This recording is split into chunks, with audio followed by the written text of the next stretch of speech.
Baik Bapak-Bapak rahimakumullah, kita masuk sesi yang kedua. Kita masih membaca matan al-usul ats-tsalatsah, yakni yang artinya adalah 3 landasan pokok akidah Islam yang dikarang oleh Syekh Muhammad At-Tamimi rahimahullahu taala. Nah, penulis mengatakan di sini ya, setelah kemarin kita membahas tentang apa? Tentang ilmu ya, maka beliau rahimahullah mengatakan, i'lam rahimakallah annahu yajibu ala kulli muslimin wa muslimatin ta'allumu thalathi hadhil masaili wal amalu bihinna. Ketahuilah wahai saudaraku, semoga Allah melimpahkan rahmat bagimu, bahwasanya wajib atas setiap muslim dan muslimah mempelajari 3 perkara berikut sekaligus mengamalkannya.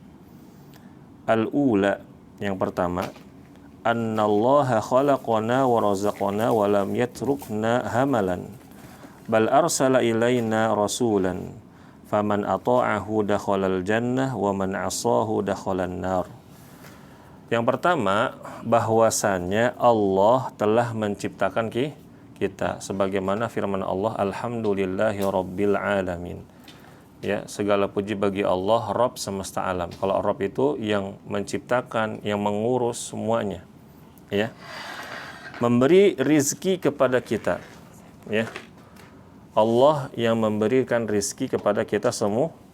Mau kita itu, mau orang tersebut, mau hamba tersebut kafir, munafik, ya, fajir, tukang berbuat maksiat, mau dia beriman kepada Allah, binatang, jin, semuanya dikasih rizki. Kenapa Allah memberi rizki kepada semuanya? Allah tidak pilih kasih karena dunia itu sangatlah hina di sisi Allah. Ya, begitu. Dan sebagai tanda bahwa yang dekat dengan Allah itu bukan dari kalangan orang-orang yang banyak rizkinya saja, bukan. Tapi inna akramakum indallahi atqakum. Sesungguhnya yang dekat dengan Allah, ya, adalah orang-orang yang bertakwa. Ya. Lalu penulis mengatakan, dan dia tidak meninggalkan kita terlantar, tetapi mengutus kepada kita seorang rasul. Bapak-bapak rahimakumullah, nabi pertama siapa? Nabi Adam. Nabi Adam adalah manusia yang Allah pertama kali ciptakan. Dari mulai Nabi Adam hingga nabi terakhir siapa? Nabi Muhammad sallallahu alaihi wasallam. Itu semua adalah Allah yang mengutus. Total nabi ada berapa bapak-bapak? 25. Itu yang kita wajib ketahui. Jumlah aslinya ada 124 ribu. Banyak kan? Rasul, kata para ulama, ada 313. Ya, dalam sebuah hadis diriwayatkan begitu. 313 rasul. Tapi yang wajib kita ketahui 25 dan wajib kita pelajari. Nah, maka barang siapa mentaatinya niscaya akan masuk surga, dan barang siapa yang mendurhakainya niscaya masuk neraka. Kata Rasulullah, seluruh umatku masuk surga, Masya Allah, kecuali yang nggak mau. Para sahabat ketika dengar bingung kan. Seluruh umatku, dia lagi ngomong rame-rame nih bapak-bapak.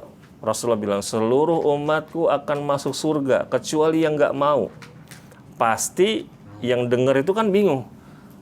Timbul pertanyaan apa? Siapa ya Rasulullah yang nggak mau? Kata Rasulullah, barang siapa yang mentaatiku, maka dia akan masuk surga. Dan barang siapa yang mendurhakaiku, ya, memaksiatiku, ya, maka dia akan masuk neraka. Ya, begitu. Dan penulis di sini mengatakan, wad dalilu qauluhu ta'ala, dan dalilnya apa? Allah Subhanahu wa taala berfirman di dalam surat Al-Muzammil ayat 15 sampai 16, inna arsalna ilaikum rasulan syahidan alaikum kama arsalna ila fir'auna rasula fa'asa fir'auna rasula fa'akhadnahu akhzan wabila. Sesungguhnya kami telah mengutus kepada kamu, wahai orang-orang kafir Mekah, seorang rasul, yaitu Muhammad sallallahu alaihi wasallam, yang menjadi saksi terhadapmu, sebagaimana kami telah mengutus dahulu seorang rasul kepada Fir'aun. Siapa bapak-bapak? Musa dan Harun ya. Maka Fir'aun mendurhakai Rasul tersebut. Mendurhakai siapa? Nabi Musa dan Harun. Lalu kami siksa dia dengan siksaan yang berat. Fir'aun didatangi, didakwahi oleh siapa Pak? 2 nabi, 1 orang Rasul. Ya, 2 nabi sekaligus 1 orang Rasul, yaitu Nabi Musa alaihissalam dan saudaranya Harun. Tapi dia mengingkari Allah Subhanahu wa ta'ala. Mengingkari juga apa yang dibawa oleh Nabi Musa dan Nabi Harun. Dan dia disiksa dengan siksaan yang berat. Kata para ulama, Fir'aun ini bapak-bapak siksanya double, dunia akhirat. Ingat bagaimana dia mau mati? Tenggelam di Laut Merah. Ya Pak ya.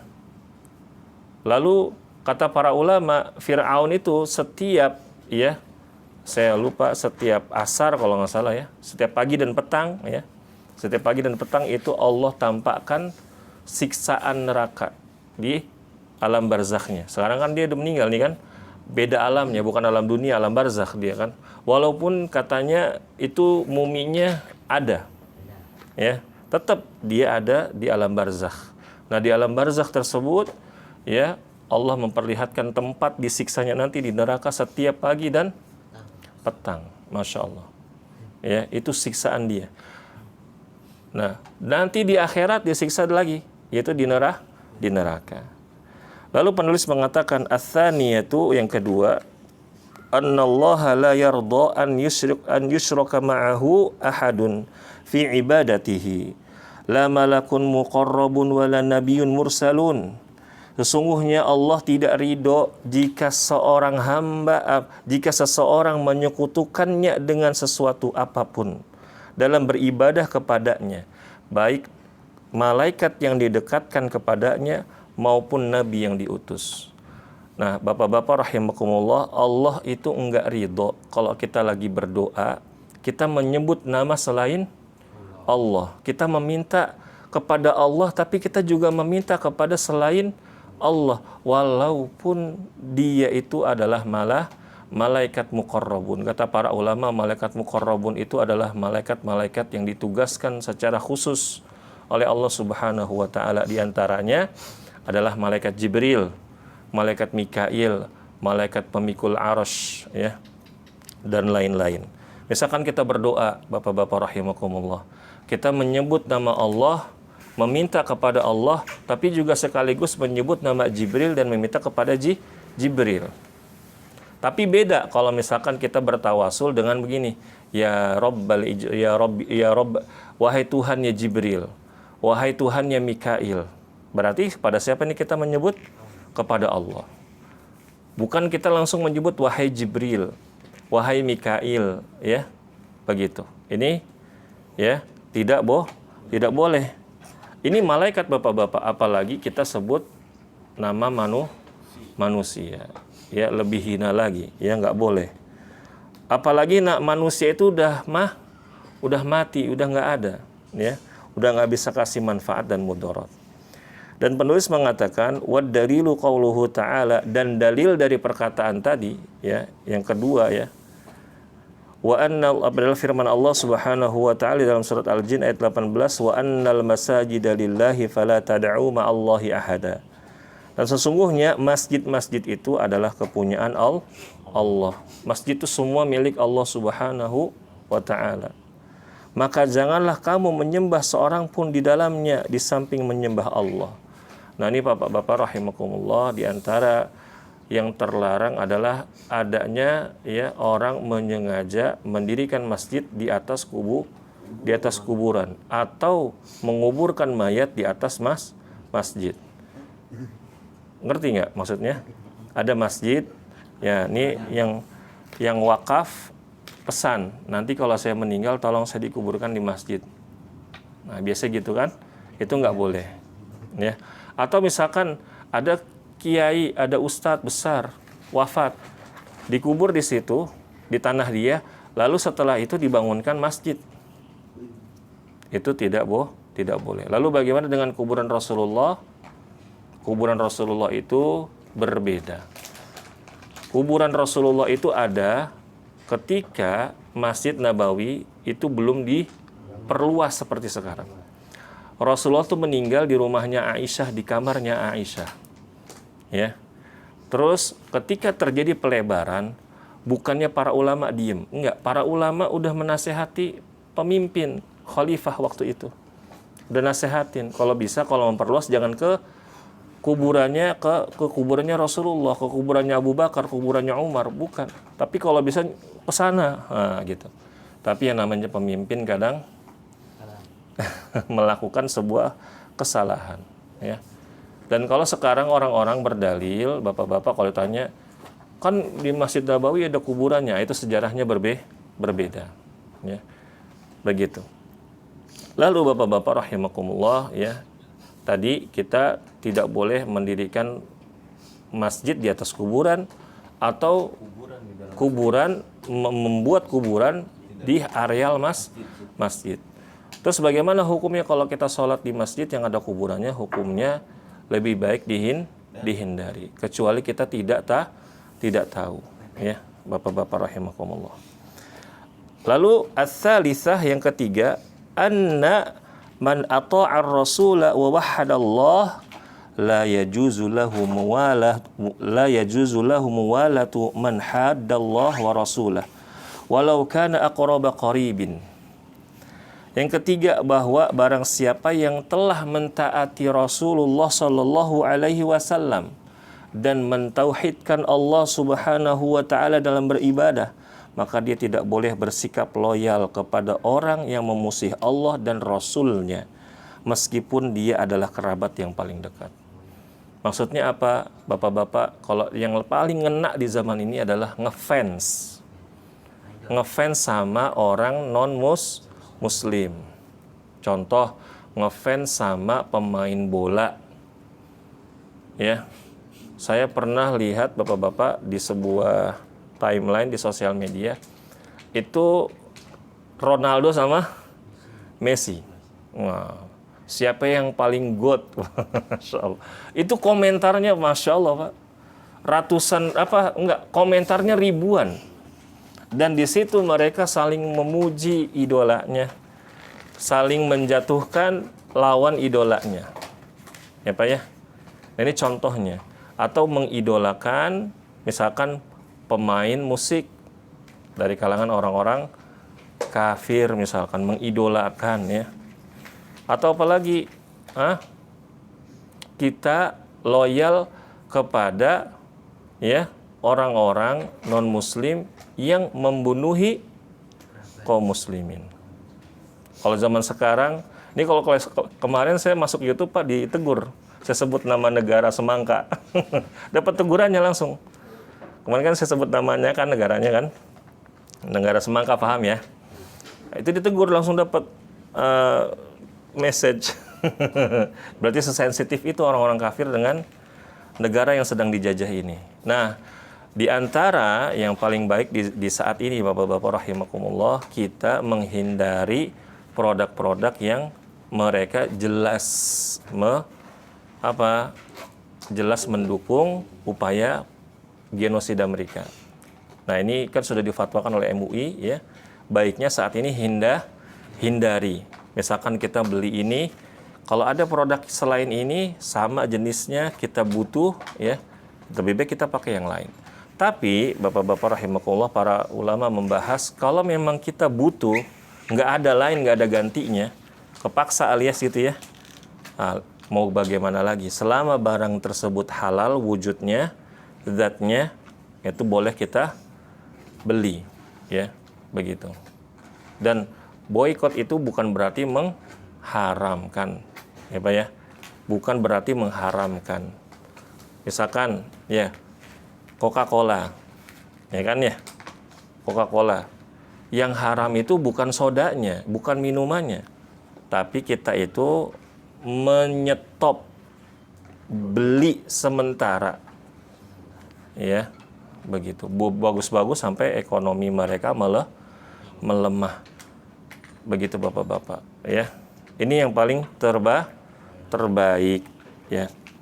Lalu bapak-bapak rahimakumullah, dalilnya adalah Allah berfirman, ya, Kata penulis, la tajidu qauman yu'minuna billahi wal yawmil akhir yuwadduna man hadallah wa rasulah walau kanu aba'ahum aw abna'ahum aw ikhwanahum aw ashiratahum ulaika kataba fi qulubihimul iman wa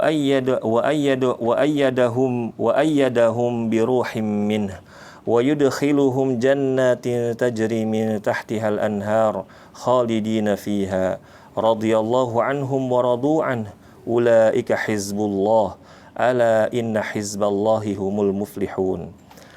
Kamu tidak akan mendapati suatu kaum yang beriman kepada Allah dan hari akhir saling mesra, Bapak-bapak, saling berkasih sayang, tolong menolong dengan orang-orang yang menentang Allah dan Rasulnya. Kalau zaman sekarang yang menentang Allah dan Rasul siapa? Ya para Zionis itu. Ya, begitu Bapak-bapak. Nah, kita jangan sampai menjadikan mereka teman-teman kita. Kita kalau bisa kita jauhi berhubungan dengan mereka. Sekalipun orang-orang itu adalah bapak-bapak atau anak-anak atau saudara-saudara ataupun keluarga mereka. Mereka itulah orang-orang yang Allah menanamkan keimanan di dalam hati mereka dan menguatkan mereka dengan pertolongan yang datang daripadanya. Dan Dia memasukkan mereka dalam surga yang mengalir di bawahnya sungai-sungai.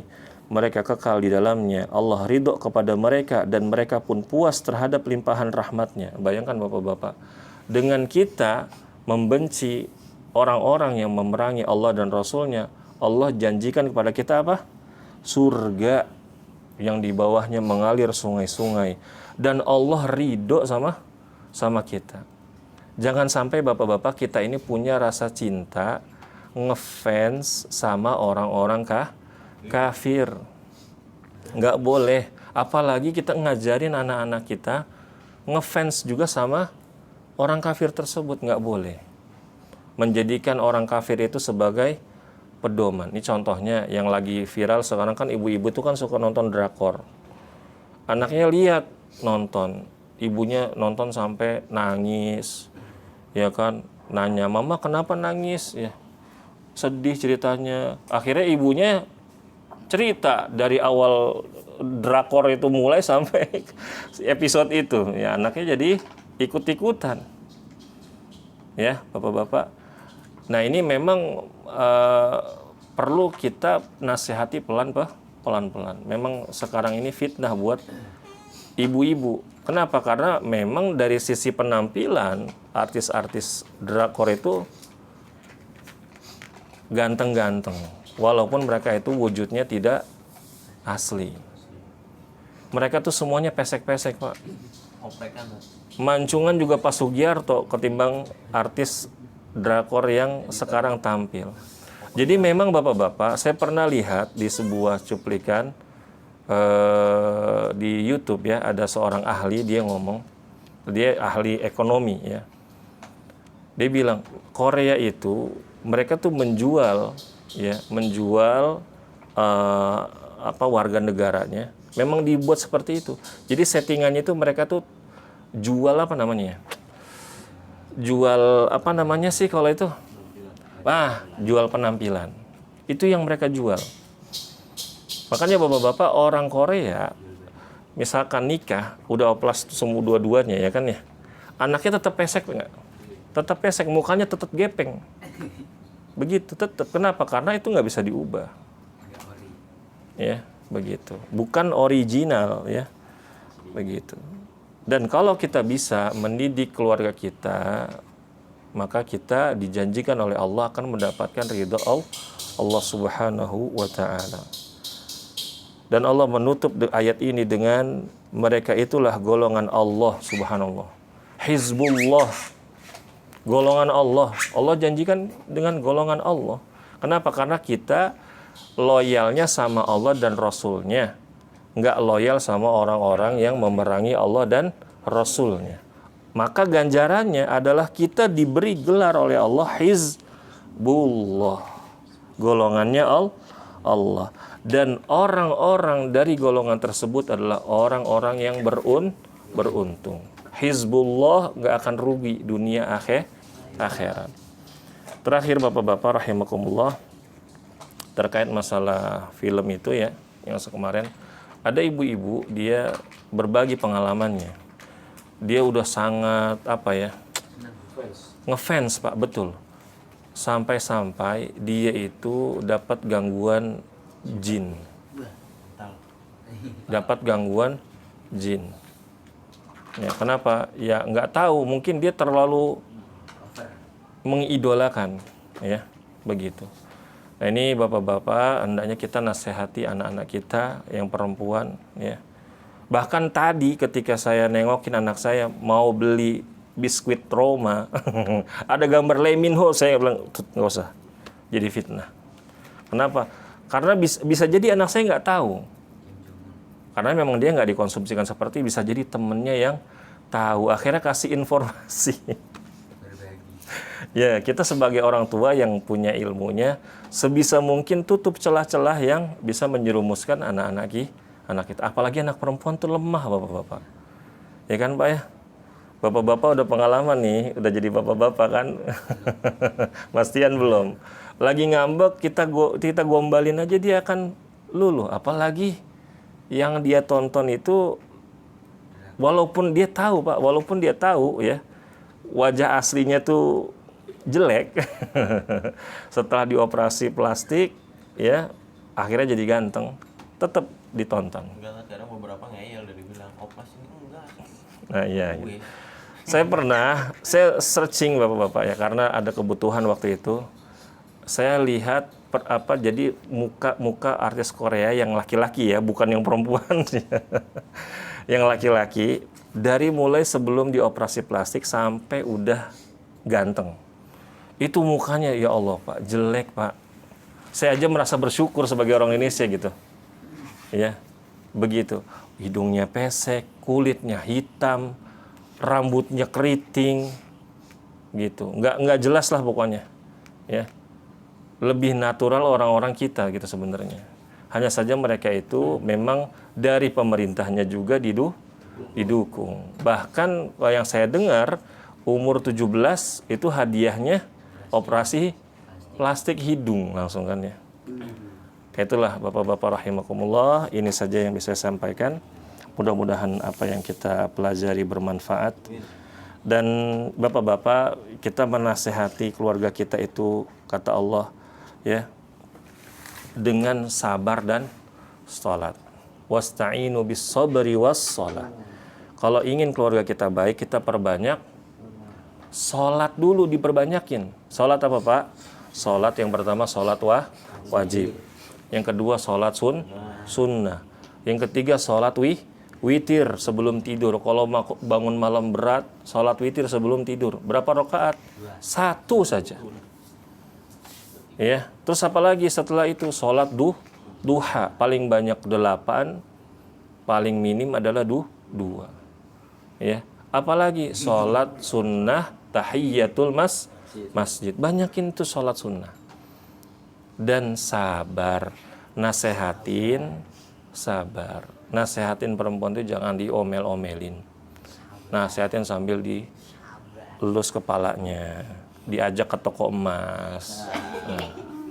Loh ya benar Pak, ya, yang toko emasnya jangan direkam tuh Pak Giarton,